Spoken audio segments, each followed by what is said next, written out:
दिनांक 11 अक्टूबर 2025 को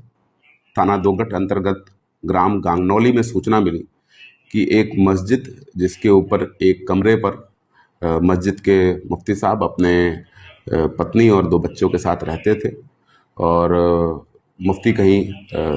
किसी काम से बाहर गए हुए थे, तो वहाँ पर उनकी पत्नी और दोनों बच्चों का शव मिला। इस घटना पर तत्काल थाना police, CO Baraut, additional SP मेरे और स्वयं डीआईजी महोदय के द्वारा भी घटनास्थल का निरीक्षण किया गया और तत्काल घटना के सफल अनावरण के लिए 7 टीमें लगा दी गई। फील्ड यूनिट के द्वारा भी मौके से आवश्यक फिंगरप्रिंट्स और डीएनए साक्ष्य उठाए गए और लगातार जो 7 टीमें थी उन्होंने बड़े कम अवधि के अंदर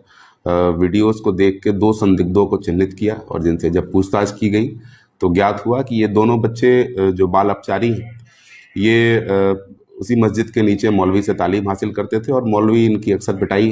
कर देता था, जिसके कारण क्षुब्ध होकर इन्होंने इस घटना की योजना बनाई और ये घटना कारित की। इन दोनों बाल अपचारियों के निशानदेही से घटना में प्रयुक्त हथौड़ा और छुरी बरामद हुआ है। जानकारी में ये आया कि कल यानी दिनांक 10 अक्टूबर को इनमें से एक बाल अपचारी के साथ मुफ्ती ने पिटाई की थी और जिसके कारण उसने अपने दूसरे साथी को साथ लेकर ये पूरी योजना बनाई और आज जब मुफ्ती किसी काम से बाहर गए हुए थे और उनका परिवार अपने कमरे में सो रहा था दोपहर 1 बजे के आसपास, तब इन्होंने इस घटना को अंजाम दिया और अंजाम देने के बाद वहाँ से वो फरार हो गए।